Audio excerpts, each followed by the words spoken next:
Not every TV viewer or creator is a fan of the upbeat ending. Whether audiences loved them or really hated them, here are some of television's most darkly memorable series finales. Game of Thrones was arguably the biggest TV show of the 2010s. Everyone watched it, but not everyone was thrilled with the way it ended. In fact, calling the reaction mixed would be generous. To be fair, some of the more controversial plot twists actually fit the established narrative, particularly in regard to Daenerys. The problem is the speed at which the finale powered through the moments. Everyone has heard enough words from you. The Game of Thrones finale was dark as hell, which tracks for a series with so many epic deaths. Both of the show's biggest heroes get totally screwed, with one becoming a murderous tyrant while the other gets demoted back to square one. The smartest character makes the dumbest decisions, and a loyal right-hand man is reduced to being a cruel, vengeful jerk. How do you know it'll be good? Because I know what is good. And when the dust literally clears, it's hard to believe that Westeros won't continue right on being a bloody, miserable place to live, with a revolving door of good and bad rulers. The series literally shows the elites laughing at the concept of democracy. Maybe the decision about what's best for everyone should be left to, well, everyone. Sure, having Westeros suddenly embrace democracy would have been pretty bad, story-wise at least, but still. At least Arya made out okay in the end. That's something. The Shield is a dark anti-hero drama that follows corrupt cop Vic Mackey and his crew as they police the streets of LA. Their way. In a show where the cops are often worse than the criminals, Mackey's strike team, Shane Vendrell, Curtis Lemansky, and Ronnie Gardocki, blurred the lines in every possible way, but the series finale was particularly stark. Shane, on the run and desperate, takes his own life. Viewers then see the bodies of his son and pregnant wife laid out on a bed and learn that he killed them first. We started this together. Let's finish it together. Ronnie is framed for Mackey's crimes, while Mackey himself cuts an immunity deal that sends him and his family into witness protection and lands him a boring desk job. But he can't be charged for any of it. He leveraged the bust they needed him on into a deal. Having avoided death in prison, Mackey has won, or has he? In the series' final scene, he's sitting in a tiny cubicle where he'll spend the rest of his professional life. The alpha predator is caged, and Mackey's expression combines panic, terror, and bewilderment. But the show doesn't end there. He pulls out a gun, tucks it in his belt, and exits. Likely up to no good once again. Series creator Sean Ryan explained to TV Guide, "Vic is a survivor, so he found a way to survive, albeit stripped of so many of the things he loves. I wouldn't call it a victory." Change is good, my friend.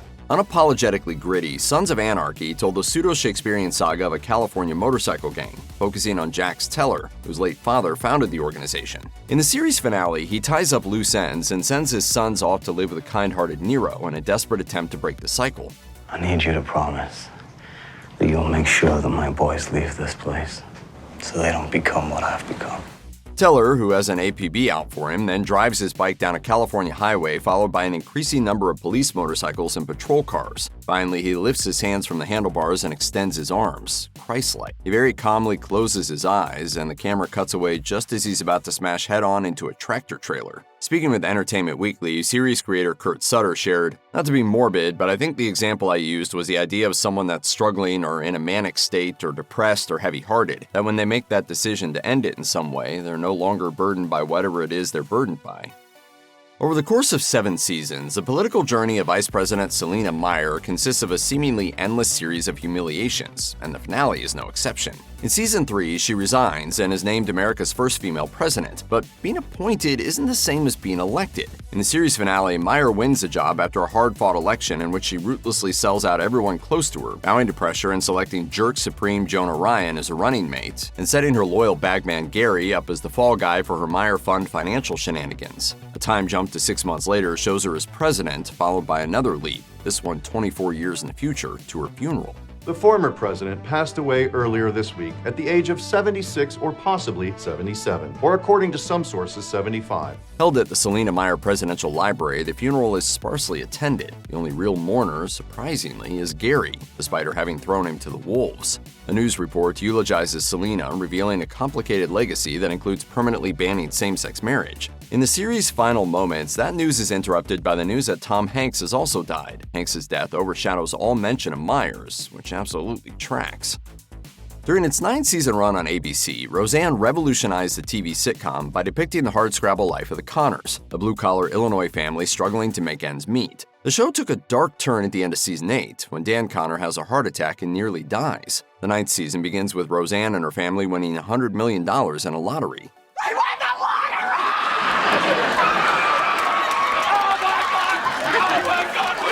This sends the show spinning off into weird flights of fancy as the nouveau riche Connors begin to live the good life. The result was some downright bizarre storylines, including parodies of other TV shows, Roseanne taking out terrorists on a train, and television executives trying to buy the rights to her life story. Then, in the final moments of the series finale, viewers learned that the entire season was fantasy. Dan died at the end of season 8, and the entire final season was Roseanne rewriting history to cope with his death. Weirdly, when Roseanne was revived 20 years later, Dan was still kicking. Apparently, the writers decided season 9 had indeed been a fantasy and chose to ignore it.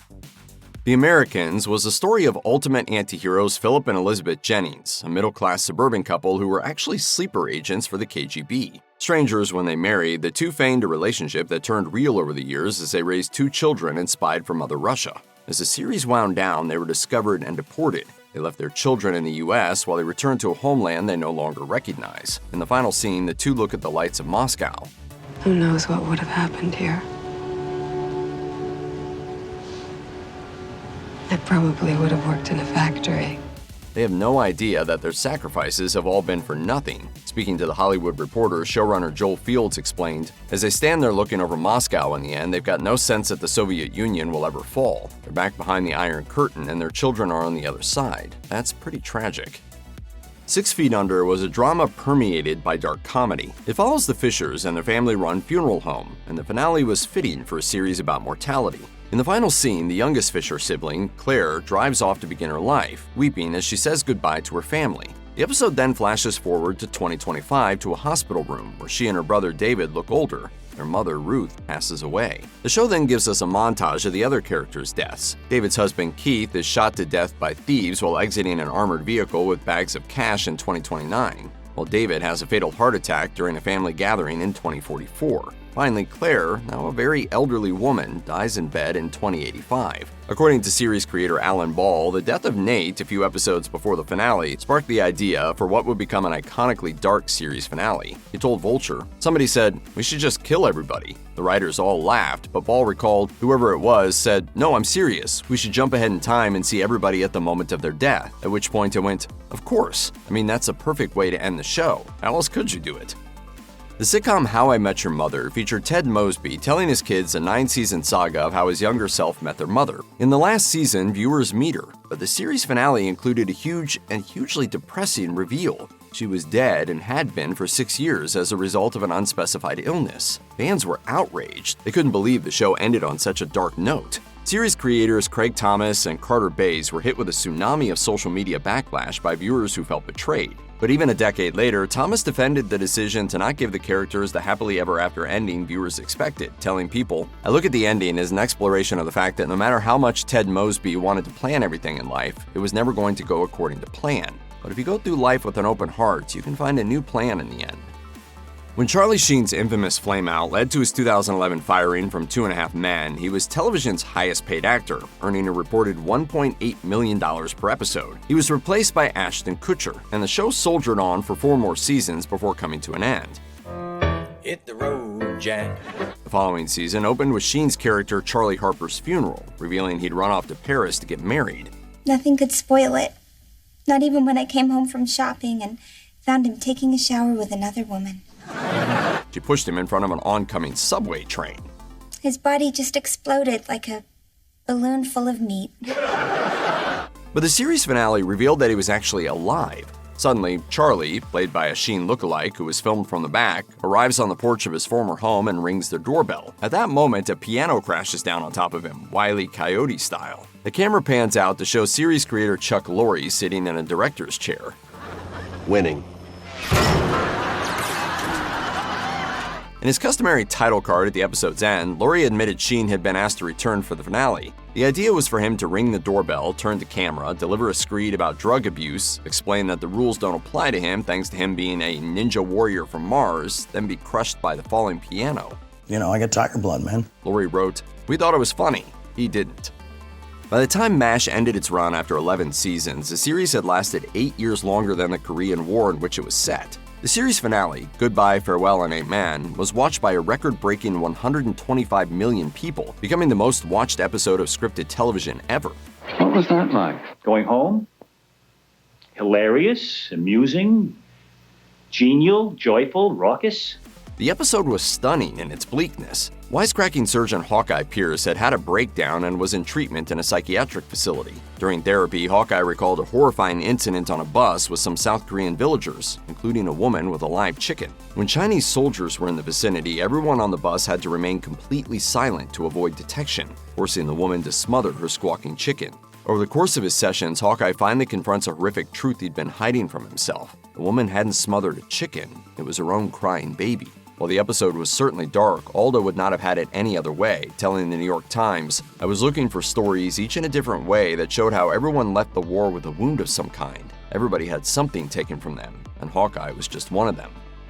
Fans either loved or hated Seinfeld's final episode. Whichever side you're on, you have to admit that it was a pretty bold way to end a lighthearted sitcom. What makes Seinfeld's ending so dark isn't just that it throws Jerry, Elaine, George, and Kramer behind bars. Co-creator Larry David clearly wanted to put viewers in the uncomfortable position of acknowledging that these characters, as funny as they might be from a distance, simply weren't good people. And just in case you think the show is being way too easy on the gang, the final episode makes sure to bring back just about every single side character who ever got humiliated or harmed over the course of Seinfeld to ensure that the protagonists face actual consequences. There's no mistake, they belong in jail. For the most part, fans disliked Seinfeld's finale at the time, but maybe that's the point. It's a punishing hour of television, and while it's probably not the finale anyone wanted, it's definitely the one they deserved.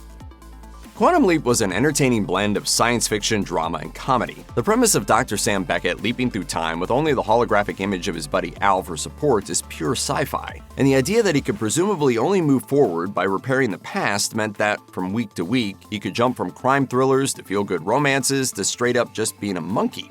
And so Dr. Beckett finds himself leaping from life to life, striving to put right what once went wrong.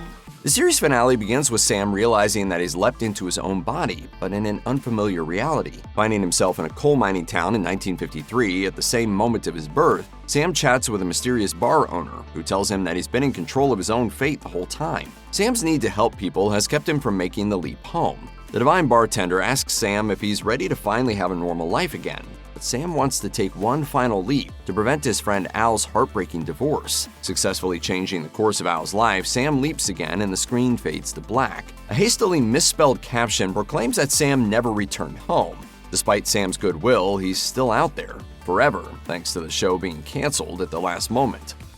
Helena, the last episode of Breaking Bad, might be the most satisfying TV finale of all time. Every question gets answered. Almost every loose thread is tied up. Still, Jesse's big rescue aside, Felina is every bit as dark as the rest of the series. Ultimately, the finale proves that, despite Walt's good intentions, his secret life as a drug dealer fractured the lives of every single person he knew and loved. Yes, poor Walt Jr. is going to inherit a hefty sum of money eventually, but it's still blood money, and that certainly won't undo the trauma of finding out his beloved father was such a rotten guy.